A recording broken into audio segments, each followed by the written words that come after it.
തെയ്യത്തിൻ്റെയും തിരയുടെയും നാടായ കണ്ണൂർ ജില്ലയുടെ ദൃശ്യവിരുന്ന് ആസ്വദിക്കുവാനുള്ള യാത്രയിലാണ് ഇന്ന് ഞാൻ.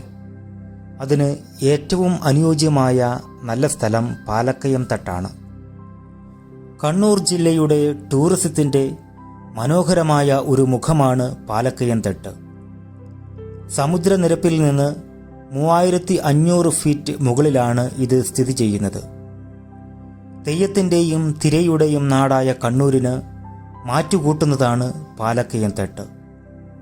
പൈതൽ മലയുമായി ഏറെ സാമ്യമുള്ളതാണ് ഈ സ്ഥലവും. പാലക്കയം തട്ടിൽ നിന്ന് താഴേക്ക് നോക്കുമ്പോൾ മനോഹരമായ ദൃശ്യവിരുന്നാണ് കാണുവാൻ സാധിക്കുന്നത്. 4 വശങ്ങളിലും കണ്ണെത്താത്ത ദൂരത്തിലാണ് വലിയ മലകൾ കാണപ്പെടുന്നത്.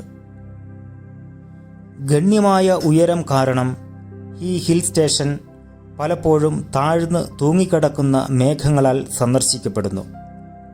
അത് അന്തരീക്ഷത്തെ മുഴുവനും മൂടൽ മഞ്ഞും പുതുമയുമുള്ളതാക്കി തീർക്കുന്നു.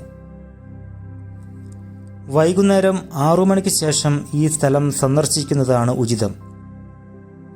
കാരണം മനോഹരമായ കാഴ്ചകളും നല്ല കാലാവസ്ഥയുമാണ് അപ്പോൾ ലഭിക്കുന്നത്. പ്രകൃതി കനിഞ്ഞു നൽകിയ അനേകം ദൃശ്യവിരുന്ന് കാണുവാൻ സാധിക്കുമെങ്കിലും അതെല്ലാം എത്രമാത്രം ഉപയോഗപ്പെടുത്തിയിട്ടുണ്ട് എന്ന് പരിശോധിച്ചാൽ ഒരു പരിധിവരെ ഒന്നും ഉപയോഗപ്പെടുത്തിയിട്ടില്ല എന്ന് തന്നെ പറയേണ്ടി വരും. കുന്നിൻ മുകളിൽ കയറുന്നവർക്ക് ഉപയോഗിക്കുവാനുള്ള ശുചിമുറി സ്ഥാപിച്ചിട്ടുണ്ട് എങ്കിലും ഇപ്പോൾ അത് ഉപയോഗശൂന്യമാണ്. ദൃശ്യവിരുന്ന് ആസ്വദിക്കുവാനുള്ള റോപ്പ് വേയും കുട്ടികൾക്ക് ഉല്ലാസത്തിനായി കിഡ്സ് പാർക്കും 3D സിനിമാ തിയേറ്റർ, അക്വേറിയം എല്ലാം സ്ഥാപിച്ചിട്ടുണ്ട്. പക്ഷേ ഇപ്പോൾ ഒന്നും പ്രവർത്തനക്ഷമതയുള്ളവയല്ല. മാത്രമല്ല എല്ലാം തുരുമ്പ് പിടിച്ച് ഉപയോഗശൂന്യവുമാണ്. ഇനിയുള്ള കാലങ്ങളിൽ ഗവൺമെൻറ് ടൂറിസത്തിന് വേണ്ടുന്ന പരിഗണന നൽകും എന്ന് വിചാരിക്കുന്നു. എങ്കിലും മനോഹരമായിട്ടുള്ള ദൃശ്യവിരുന്ന് നമുക്ക് കാണുവാൻ സാധിക്കും.